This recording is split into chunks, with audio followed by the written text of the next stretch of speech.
FBI officers ये देखकर परेशान थे कि जिस जेल में किसी कैदी को खुला भी छोड़ दिया जाए वो फिर भी भाग नहीं सकता, वहां अथॉरिटीज की नाक के नीचे से 3 प्रिजनर्स आखिर कैसे भाग निकले।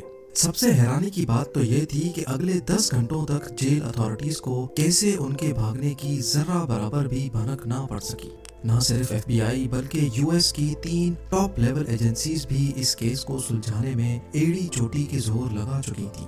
हम बात कर रहे हैं एक ऐसे जेल ब्रेक की जो पिछले 60 सालों से सिर्फ उलझा हुआ ही नहीं बल्कि दुनिया के लिए अब एक मिस्ट्री भी। नाजरीन, पैसिफिक ओशन में मौजूद ये छोटा आइलैंड है तो सिर्फ 22 एकड़ पर फैला हुआ, लेकिन यहाँ दुनिया के खतरनाक मुजरिमों को रखा जाता था।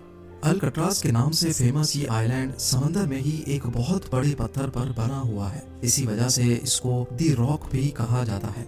एक तो ये आइलैंड दूर दूर तक ओशन से घिरा हुआ है, दूसरा एक्स्ट्रा प्रोटेक्शन के लिए इसके गिर्द 15 फुट ऊंची फेंस भी खड़ी की गई है।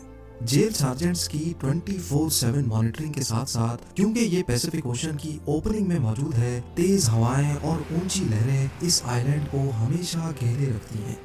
इन सब कंडीशंस को देखते हुए 1934 में इसको फेडरल प्रिजन डिक्लेयर कर दिया गया, जहां हद से ज्यादा सिक्योरिटी दी जाती थी। इन शॉर्ट, यहाँ अगर कोई एक बार आ गया तो खुद से निकलना किसी भी सूरत मुमकिन नहीं था। इस जेल को इनएस्केपेबल का दर्जा हासिल था, लेकिन 12 जुलाई 1962 को एल्काट्राज का सारा भ्रम तब टूटा जब 3 प्रिजनर्स यहाँ की सिक्योरिटी को बड़ी महारत से धोखा देकर फरार हो गए। इस कहानी के मेन किरदार ये 4 लोग हैं, जिनमें जॉन विलियम एंगलिन और क्लियरेंस एंगलिन आपस में भाई हैं। इनको एक बैंक रॉबरी के केस में यहाँ रखा गया था। उसके बाद ये है फ्रैंक मॉरिस, जो 13 सालों की एज से ही ऑन एंड ऑफ जेल की शक्ल देखता रहा है। इसको भी अल्काट्राज में बैंक रॉबरी की वजह से रखा गया था। आखिर में ये है एलन वेस्ट, जो पहले भी कई बार दूसरे जेलों से भागने की कोशिश कर चुका है। इसी वजह से इसको मैक्सिमम सिक्योरिटी के लिए अल्काट्राज में रखा गया। एलन वेस्ट इस जेल में काफी अरसे से है, इसी वजह से इसको जेल के कंपाउंड के बारे में दूसरों से ज्यादा मालूम है। अल्काट्राज से भागने का आइडिया सबसे पहले 1960 में एलन वेस्ट ने ही अपने इन साथियों को बताया था। एलन ने जेल के ब्लॉक बी में एक लूप होल तलाश किया था, जहां से उनका भागना शायद किसी हद तक मुमकिन था। अब मसला ये है कि ये चारों लंच ब्रेक वगैरह में मिलते तो थे, लेकिन इनके सेल्स ब्लॉक बी में नहीं थे। ये चारों कोशिश में लगे रहे कि इनको ब्लॉक बी में शिफ्ट कर दिया जाए। खुशकिस्मती थी इनकी कि जेलर ने इनको ब्लॉक बी में शिफ्ट कर दिया, और वो भी एक दूसरे के बराबर में। इनका पहला टारगेट तो पूरा हो चुका था। चारों प्रिजनर्स एक साथ ब्लॉक बी में शिफ्ट हो चुके थे। अगले 2 सालों तक ये अपने अपने सेल्स के अंदर ही क्या खिचड़ी पकाते रहे, इसकी किसी को कानो कान खबर ना पड़ी। 12 जुलाई 1962 को रूटीन के मुताबिक सुबह के 7 बजे जेल स्टाफ तमाम प्रिजनर्स को उठाने के लिए निकले। असेंबली में काउंटिंग की गई तो इनमें 3 प्रिजनर्स मिसिंग थे। जब स्टाफ ने तमाम सेल्स को दोबारा से चेक किया तो ब्लॉक बी में एंगलिन ब्रदर्स समेत फ्रैंक मॉरिस को अपने ही बेड पर सोया हुआ पाया। उनको ये बात बिल्कुल भी नॉर्मल नहीं लगी और उन्होंने सेल के अंदर जाकर उनको उठाने की कोशिश की। इसी दौरान वो क्या देखते हैं कि तीनों सेल्स के बेड पे सिर्फ डमी हेड्स पड़े हुए थे। जी हाँ, वो तीनों भाग चुके थे और उन्होंने सोप, प्लास्टर और कंक्रीट के मिक्सचर से बना ये डमी हेड रख दिया था। इनमें से एक हाथ लगने की वजह से जमीन पर गिरकर टूट भी गया, जिसको इस फोटो में भी देखा जा सकता है। ये मंजर देखकर पूरे जेल स्टाफ के होश खता हो चुके थे। उन्होंने ये समझकर कि प्रिजनर्स आइलैंड से बाहर तो जा नहीं सकते, पूरे आइलैंड की छानबीन शुरू कर दी, लेकिन कहीं भी उनका नाम और निशान ना मिल सका। सबको एक ही चीज सताई जा रही थी कि इतनी हाई सिक्योरिटी में एक भी नहीं 3 प्रिजनर्स भागे तो भागे कैसे। याद रहे कि इन भागने वालों में एलन वेस्ट नहीं था, जिसका असल में ये सारा प्लान था। इन्वेस्टिगेशन टीम बुलवाई गई और एफबीआई को भी रिपोर्ट किया गया। ये देखा गया कि तीनों अपने सेल की दीवार में लगे छोटे वेंट को तोड़कर बाहर निकले हैं। हैरानगी तो तब हुई जब दीवार की परली साइड पर 3 नहीं बल्कि 4 सेल्स के वेंट डैमेज थे।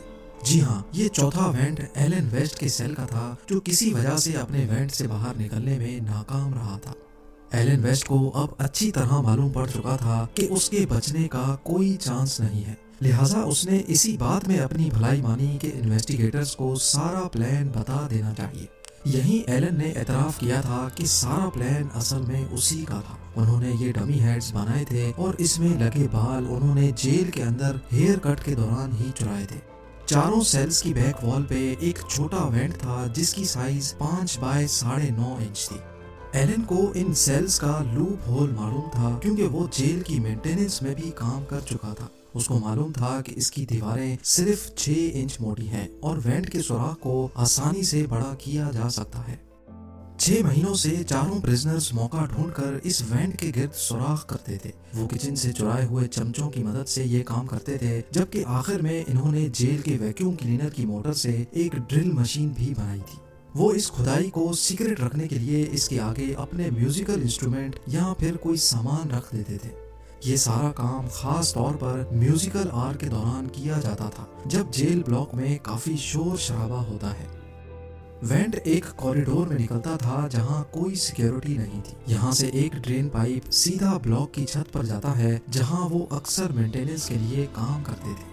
एल्काट्राज में प्रिजनर्स को बिजी रखने के लिए उनसे मेंटेनेंस का काम करवाया जाता था। ये चारों प्रिजनर्स भी मेंटेनेंस करने छत पे जाया करते थे और इस बहाने वो अपने भागने के प्लान के लिए हर छोटी से छोटी चीज का जायजा भी लेते थे। छत से वो एक और पाइप को यूज करके नीचे उतरे और फिर आइलैंड की 15 फुट बड़ी फेंस को टाप कर भाग निकले। उन्होंने अपनी सारी तैयारी पूरी कर रखी थी। रबर रेन कोट्स को जोड़कर अपने लिए एक इन्फ्लेटेबल राफ्ट भी पहले से ही बना रखी थी। ये रेन कोट्स जेल एडमिनिस्ट्रेशन की तरफ से ही दिए जाते थे, जो वो बहाने बहाने से इकट्ठे करते जा रहे थे।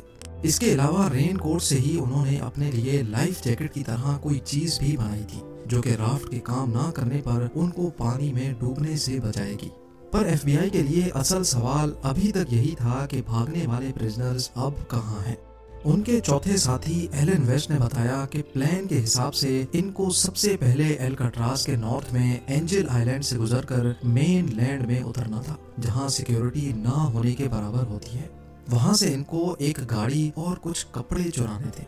एल्काट्राज के गिर्द सारे मेन लैंड्स पर छानबीन की गई, लेकिन कहीं से भी चोरी या रॉबरी की कोई रिपोर्ट नहीं मिली। इम्पॉसिबल सिक्योरिटी को चकमा देकर भागने वाले प्रिजनर्स को समंदर निकल गया, या फिर एलन वेस्ट की कहानी भी एफबीआई को चकमा देने के लिए बनाई गई थी। उन तीनों का कहीं कोई नामो निशान नहीं मिल रहा था। ब्लॉक बी की छत पे मौजूद फुटप्रिंट्स, जहां ये सारी चीजें बनाई गई थी, वो सीक्रेट वर्कशॉप और जिस पाइप पर लटक कर वो नीचे उतरे थे उस पर पैरों के निशान देखकर ये तो वेरीफाई हो गया कि एलन वेस्ट की कहानी झूठी नहीं है। अब एफबीआई के साथ साथ coast guards, bureau of prison और यूएस मार्शल सर्विस को भी इस केस में शामिल करके समंदर में प्रिजनर्स को ढूंढना शुरू कर दिया गया, पर उनको कहीं भी ना प्रिजनर्स मिले और ना ही कोई राफ्ट या फिर लाइफ जैकेट। ये पुलिस केस से हटकर अब एक मिस्ट्री केस बनने जा रहा था। अगले 4 दिनों में कोस्ट गार्ड्स को तैरता हुआ लकड़ी से बना एक पैडल मिला, जो कि माना जाता है कि उस राफ्ट का ही पार्ट है। उसके बाद रेन कोट से बने 2 बैग्स भी मिले, जिसमें प्रिजनर्स का पर्सनल सामान जैसा कि फैमिली फोटो और लेटर्स वगैरह मौजूद थे। इससे ये अंदाजा लगाया गया कि तीनों प्रिजनर्स जिंदा मेन लैंड पर नहीं पहुंचे, क्योंकि ये आइटम्स ऐसे हैं जिनको कोई भी प्रिजनर आसानी से नहीं छोड़ता।